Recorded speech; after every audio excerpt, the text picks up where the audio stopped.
आज हम पढ़ेंगे इंग्लिश एनसीईआरटी क्लास 7 का chapter 2 a gift of choppers.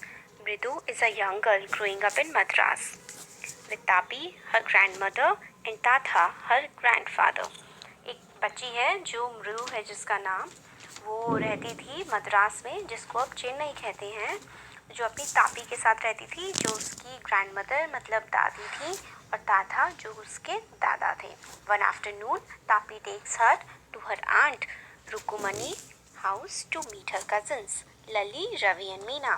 फिर एक दिन जो है तापी जो थी, उसकी ग्रैंडमदर थी, वो मृति को लेके गई उसकी आंट के घर, जिनका नाम था रुकुमनी, और वहाँ पर उसके कजिन्स भी थे, लली, रवि और मीना। तो आइए चैप्टर को स्टार्ट करते हैं। ये पहले जो थी, इसकी छोटी सी एक समरी टाइप की थी कि क्या है चैप्टर में आगे। A smiling रुकुमनी threw open the door. Ravi and Meena rushed out and Ravi pulled मृदु into the house. तो जो मृदु थी, वो अपनी मतलब आंट के पास विजिट करने के लिए गई थी, रुकुमनी के पास, और जैसे ही वो गई तो रुकुमनी ने दरवाज़ा खोला एक बहुत ही मुस्कुराते हुए चेहरे के साथ, और रवि और मीना जो थे वो भागते हुए आ गए और उन्होंने मृदु को फटाफट घर के अंदर खींच लिया। Wait let me take out my chappals protested Mridu ने कहा, रुको रुको, पहले मैं अपनी चप्पल तो उतार दूँ। She set them out neatly near a pair of large black ones, और उसने अपनी चप्पलों को उतार दिया बहुत ही सफाई से। एक बड़ी सी चप्पल रखी हुई थी ब्लैक कलर की उनके पास। Those were grey actually with dust, you could see the clear mark of every toe on the front part of each slipper. और वो जो चप्पलें थी, उनको डिस्क्राइब किया गया है, जो मृदु की चप्पल के साइड में रखी हुई थी, वो चप्पल ग्रे कलर की थी, और उस पर मार्क पड़े हुए थे, निशान पड़ गए थे डस्ट की वजह से, मिट्टी की वजह से, और आप उसमें साफ साफ देख सकते थे कि आगे की तरफ जो थे वो पंजों के निशान पड़ गए थे। टो जो था ना, उसके पंजों के और एड़ी के अच्छे खासे निशान उस चप्पलों पर पड़े हुए थे। The marks of the two big toes were long and scrawny, और जो मार्क थे, जो आगे के टोज होते हैं अंगूठे, उसके वो काफ़ी ज़्यादा बड़े थे और पतले से थे, बड़े और पतले थे। स्क्रॉनी का मतलब होता है पतले। मृदु didn't have much time to wonder about whose slippers they were. Ravi dragged her to the backyard. और मृदु को बहुत ज़्यादा टाइम नहीं मिला था कि वो उन पेयर्स ऑफ स्लिपर्स के बारे में, उन चप्पलों के बारे में कुछ ज़्यादा सोच पाए। रवि उसको खींच ले गया पीछे की मतलब जैसे कि पीछे का गार्डन जो होता है, उसको बैकयार्ड भी बोल सकते हैं, तो बैकयार्ड में उसको खींच के ले गया मृदु को। Behind a thick bitter berry bush, एक जो बुश थी, बिटर बेरी बुश थी, वहाँ पे उसके पास वो ले गया। There inside a torn football lined with sacking and filled with sand. A very small kitten lapping of milk from coconut half shell. फिर वहाँ पर क्या थी, एक थोड़ी फटी हुई सी फुटबॉल पड़ी हुई थी, और जो मतलब रेत से भरी हुई थी, और उसमें फुटबॉल में एक छोटी सी बिल्ली थी, किटन थी, जो कि अपना जो मिल्क है, अपने दूध को, वो जो उसको दिया गया था कोकोनट के शेल में, मतलब जैसे कोकोनट होता है, जब उसमें से कोकोनट खा लेते हैं तो बाहर उसका शेल बचता है ना, बाहर का उसका खोखला बचता है, तो उसमें दूध भर के उस बिल्ली को दे रखा था उन बच्चों ने। We found him outside the gate this morning, वो बताते हैं कि आज सुबह ही ये बिल्ली उनको मिली है गेट के बाहर। He was mowing and mowing, poor thing, और वो म्याऊ म्याऊ कर रही थी। सेड रवि ने उसको पूरी बात बताई, मीना ने बताई ये वाली बात। It's a secret, Amma says Pati will leave for our Pattu Mama's house if she knows we have cat. और जो वो हैं पति हैं, उनकी ग्रैंडमदर हैं, तमिल में ग्रैंडमदर को पति बोलते हैं, वो चली जाएंगी घर छोड़कर और उनके मामा के पास रहने के लिए चली जाएंगी अगर उनको पता लगा कि उनके घर में कोई बिल्ली रह रही है। People are always telling us to be kind to animals but when we are they scream. फिर वो बच्चे बोलते हैं कि बड़े लोग और बाकी लोग भी हमसे कहते हैं कि हमें जो जानवर है उनके साथ काइंड होना चाहिए, अच्छा बर्ताव करना चाहिए, मगर अगर हम ऐसा करते हैं तो वो हम पर चिल्लाते हैं। स्क्रीम का मतलब होता है चिल्लाना। Oh don't bring that dirty creature here said Ravi, और कहते हैं कि इस गंदी सी चीज़ को हमारे पास मत लाओ, ऐसा वो जानवरों को देख करके बोलते हैं। Do you know how hard it is just to get a little milk from the kitchen. Pati saw me with a glass in my hand just now. और तुम्हें पता है कितना मुश्किल होता है कि मतलब किचन में से एक दूध का ग्लास लाना। जो पाती हैं दादी माँ, उन्होंने मुझे अभी देख भी लिया था कि मैं किचन से बाहर कुछ लेके जा रहा हूँ। Pati saw me with a glass in my hand just now. I told her I'm very hungry. I want to drink it. But the way she looked at me, I had to drink most of it to throw her off the scent. पाती ने तो मुझे आते हुए देख लिया था यहाँ पे, तो फिर मेरे को क्या, और उन्होंने मुझसे पूछा कि तुम ये जो है क्या बाहर क्या लेके जा रहे हो दूध को। तो फिर वो कहता है कि मेरे को बहुत भूख लगी है, देती हैं कि गुस्से वाला, तो फिर उसको रवि को उनके सामने ही पूरा दूध पीना पड़ता है, मगर वो थोड़ा सा बचा लेता है। Then she wanted the tumbler back. फिर वो कहती है कि उनको जो ग्लास था वो भी चाहिए, टम्बलर आप ग्लास कह सकते हैं टम्बलर को, वो भी वापस चाहिए था। फिर रवि बोलता है Pati Pati I wish what it myself, why should I put you to trouble, I told her. फिर रवि ने थोड़ी सी ट्रिक खेली और पाती को बोला कि आप क्यों परेशान होती है, ये जो है मैं खुद ही धोकर रख दूंगा इस ग्लास को।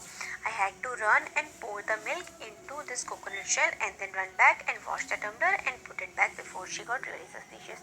फिर मैंने क्या किया, मैं फटाफट वो जो बचा हुआ दूध था उसको लेके आया, मैंने उसे कोकोनट के शेल में डाल दिया ताकि बिल्ली पी पाए उसे। मैं फटाफट किचन में वापस किया और उस टम्बलर को, ग्लास को मैंने धो करके किचन में रख दिया, इससे पहले कि दादी को पता लग जाए, कुछ उस पर शक हो जाए। सस्पिशियस होना मतलब शक हो जाना। How now we have to think of some other way to feed Mahendra. फिर वो कहता है कि हाँ अब हमें कोई और तरीका सोचना पड़ेगा महेंद्र को खाना खिलाने के लिए। महेंद्र, ये कौन है? This little kitty name is Mahendra. फिर अभी बताता है कि जो एक छोटी सी बिल्ली है ना, इसका नाम हमने महेंद्र रखा है।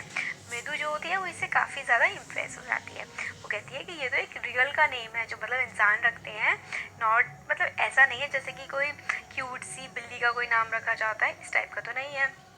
फिर वो बताता है रवि कि इसका जो पूरा नाम है वो है Mahendra Varman Pallava Ponni, MP Ponni for short if like you. फिर वो कहता है कि अगर मतलब पूरा नाम बताता है उसका कि इस बिल्ली का जो पूरा नाम हमने रखा है वो है महेंद्रन पल्लवा पोन्नी, और अगर तुम्हें चाहती हो उसको शॉर्ट में बोलना तो MP पोन्नी तुम इसको बोल सकती हो। फिर वो बताता है कि ये बहुत ही ज़्यादा फाइन ब्रीड है, बहुत ही ज़्यादा अच्छी ब्रीड है, कैट की नस्ल होता है ब्रीड का मतलब। और तुम इसका जो फर है ना वो देखो कि कैसे कि लायन का जो फर होता है, मेन होता है लायन की गर्दन पे जो बाल होते हैं उसको मेन बोलते हैं। तो ये देखो इसका फर कितना अच्छा है, जैसे कि लायन का मेन हो। और क्या तुमने नहीं देखा जो पल्लव किंग्स थे उनका जो एम्बलम था वो एक शेर है। फिर वो पूछता है कि क्या तुम्हें पता है इनके पल्लव किंग्स के बारे में। जो मृदु होती है वो गिगल करती है थिंकिंग आई एम जोकिंग। फिर जो मतलब मृदु होती है वो घी घी करती है ऐसा कह के कि जैसे कि कोई से जोक कर रहा हो, ये कोई झूठी बात बता रहा हो। Well just wait I will show you some time, it's clear you don't know a thing about history. फिर वो कहता है कि ये अब मुझे क्लियर पता लग गया है कि मृदु तुम्हें कुछ भी नहीं पता है हिस्ट्री के बारे में। फिर वो बताता है haven't been to Mahendrapuram have you. फिर वो कहता है कि तुम कभी भी महाबलीपुरम नहीं गई हो ना, है ना। Well when a class went to Mahabalipuram I saw a statue of this थातास। फिर वो ऐसे एक्सेट्रा एक्सेट्रा काफ़ी कुछ बताती है। Fact is Mahendran here is descendant from that very same ancient cat.